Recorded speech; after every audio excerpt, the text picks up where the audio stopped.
Hi everyone, Jessica here, and thank you so much for watching this video. So before we get started, I want to just apologise for the lighting. We are going to be creating a little bit of artwork here using some of these Distress Ink Reinkers. And of course, then I've had to pull out my glass mat, and with then the lights reflecting on it, it just kind of plays havoc really with my camera. So apologies if it is slightly darker. So like the title of this video, it's using our craft supplies to create some art. So in some recent videos, I've talked about having a little bit of creative block and kind of really thinking about what I can do to kind of get around that. Maybe if I'm not always feeling quite as creative. And sometimes I don't want to just create a card either. I want to create a different kind of final project. So that's what I'm going to be doing here. So I've got the Distress Reinkers, and I've watched so many times people like Christina Warner actually create with the Reinkers. Now, I think I've got 5 of the colours. I've got 4 of them here. So, or I might have 6 actually. So colours I've got here is Spun Sugar, Picked Raspberry, Salvaged Patina, and Mustard Seed. And I thought I would just have a go, have a little play, not worry too much about what the final outcome is going to be.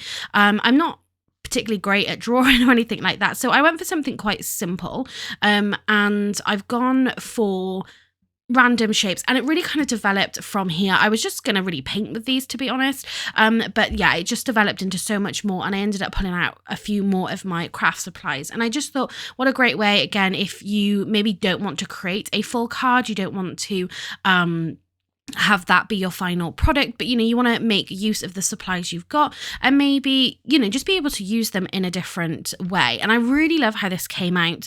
I think this would make a beautiful gift. I do put it in a frame at the end as well, so you can see that, and yeah, it's just something a little bit different. So I've got an 8x8 piece of watercolor cardstock here, and like I said, so these are the 4 colors that I am painting with.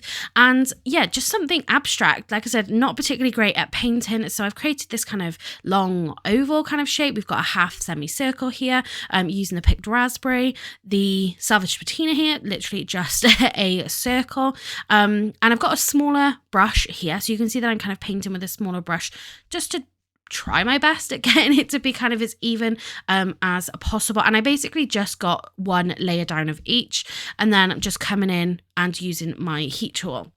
You can see just by my thumb there, I've got a little bit of that yellow inker, reinker. I'm going to end up splattering this in the end. That's a really great way of being able to hide if you have any kind of imperfections. Just add some splatter to your card, and it really does make a big difference. So I wanted to kind of overlap some of these colours. So I'm using the salvaged patina over that mustard seed, and it creates this lovely green shade. So, don't be afraid to kind of mix these colours together to create something different. So I'm just literally going right over the top of this. And we've got kind of a long shape that's got these kind of different semicircles attached to it. Again, I have no idea. I was really just playing, and I really did have a lot of fun creating this. I had some music on it in the background, and I found it very therapeutic. And again, it's nice to find a completely different purpose for your craft supplies. So again, just tidying that up and just trying to get a really great solid layer. Of course, when this dries, it is going to sort of dry back quite nicely. The only one I ended up, and you'll see that I did tons of layers for, was that Spun Sugar.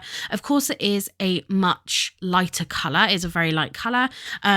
So I wanted to get a really great bit of color down, so I did struggle with that at the start, but again, I just added some more layers. I dried it, added another layer, and in the end it turned out really great.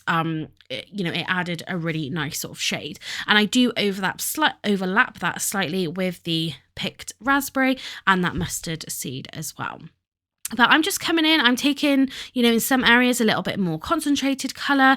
In other areas, then, yeah, I am using that water. Not too much water, but just enough to sort of move it around.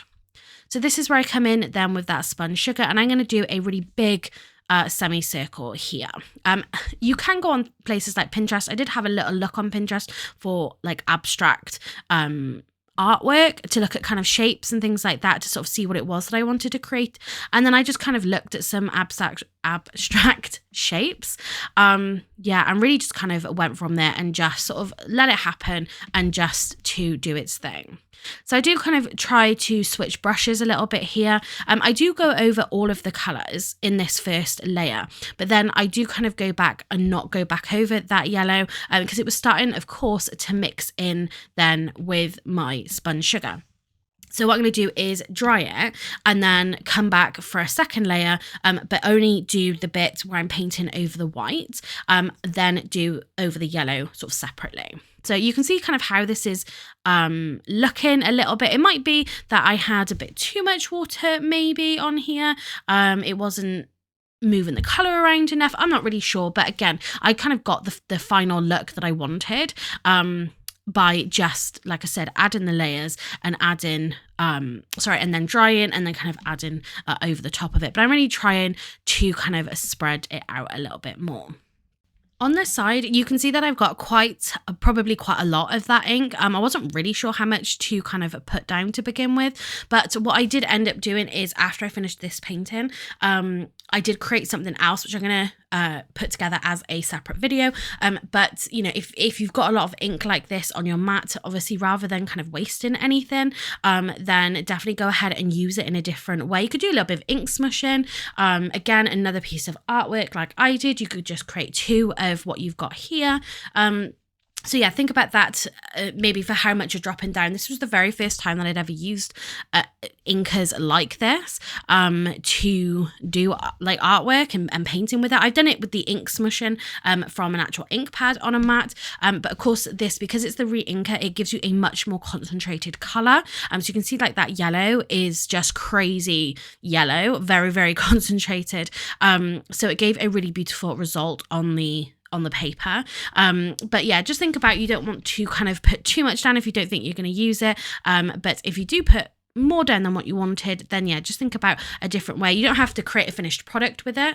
You can just create something that you could use in the future, die cut in, put it on a card, whatever it is that you want to do with it. So this is kind of my basic bottom layer. Again, because I had a little bit of that yellow just off to the side, then like I said, we're going to do a little bit of ink splatter and things like that. That really does help to cover that up. But yeah, I just thought, let's pull out some more of my craft supplies and sort of see what we can do. We're going to do some stamping, some stenciling next. We've got some die cutting as well. We're going to add a little bit of vellum. So let me know in the comment section, do you think it's a little bit too much? Is there a point where you think I should have stopped? But I was really kind of throwing everything at this, really, because I just wanted to see, you know, what it would turn out like. So I pulled out this stencil. This was just from a multi-pack from the range. But I picked out then matching inks that matched obviously the colours. So I've got mustard seed here, and you can see I'm just blending through that. So I've kind of not concentrated it in sort of one area. I've sort of done it slightly over, done it over that spun sugar as well. So you can see it there, and it gives you a slightly different colour. We've got it over the what turns out to be green now. So I just think it adds something a little nice. I then came in with the salvaged patina. The only problem was I hadn't wiped off my stencil at this point. You can see I'm doing it here. Because I hadn't done that, it came out almost like a pale green, but still like yellowy, which I didn't want. I wanted it to be that salvaged patina colour, but unfortunately it wasn't. Then I decided to pull out a stamp, and I thought, well, do you know what? I can stamp over this in black. So this is from, let me have a look, Woodware. And this is the Wild Garden. If I can find a link to this product, I'll leave it in the description box down below. But I have had this a little while now, so I'm not sure where it will be available, but if I can find it, it will be in the description. So I'm going to stamp this with some Versafine Onyx black ink because it is waterproof, just in case I decided to do anything else. And like I said, I do add some splatter. So definitely a waterproof ink is the best to go here. I'm of course using my stamping platform because I am stamping onto some watercolour cardstock. It does take a few goes for me to get it kind of solid how I want it to be. Certainly over then some of those colours. It was kind of that bottom bit of the spun sugar for some reason that I kind of had the most amount of trouble getting a solid impression, but in the end I was really happy with how this looked. So I decided to pull out my stencil again and use that salvaged patina because I didn't really get it in that top portion over the salvaged patina circle. I wanted to get that colour a little bit more. So we've got it over the spun sugar and then we've got it coming off where you can really then see that salvaged patina colour. And then we're going to add our splatter. So the key to splatter is, of course, make it nice and watery so it actually splatters off your paintbrush. You can see that I'm dragging the colour away from the pool of ink and then kind of mixing it with the water, so I'm not kind of diluting that ink really too much. And again, then like I said, I can use it then for another project, but literally just splattered that all over the background. You're not going to see any imperfections if you've dropped any paint, if you've got any ink over it, you're not going to see that because it's going to blend in nicely. And yeah, like I said, just a really great way to finish a project like that. So I decided again just to really throw everything at this. So I die cut a butterfly from vellum. So again, I didn't necessarily want to take anything away because it is quite busy with the stencils, with the colour, with then that flower over the top, but I wanted it, as you sort of look at it, you can kind of pick up some extra details. But I did think potentially it needs something else. I'm thinking this might be a gift for somebody. So again, it was what else can I use to really elevate this. So I decided to put a sentiment on here. So a couple of years ago, I think it was like 1 or 2 orders with Simon Says Stamp, which I haven't done again because the shipping from America to here was just ridiculous. But I do have a couple of products and I don't really tend to use them, to be honest, but I pulled out I think it was the painted hugs die that you can see here. I thought the hugs would work kind of nicely. And again, I really wanted to bring in that salvaged patina because you lost that colour when I painted over the yellow. You've got that circle, but we've got then that stenciling over the top. And then you've got that slight bit of colour from the stencil on the right-hand side. So I decided then to just ink blend salvaged patina onto some white cardstock and just die cut from that. And that's a really great way, rather than using coloured cardstock and having everything kind of match together. So I just glued this down. It's going to go, I just felt like something was needed really in this sort of bottom right hand corner.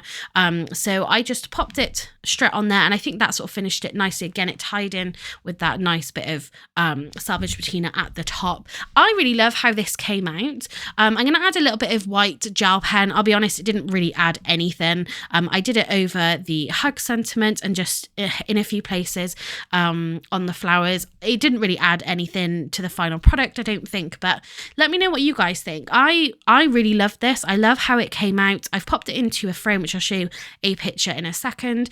Let me know what you think. Do you ever use your craft supplies to create art?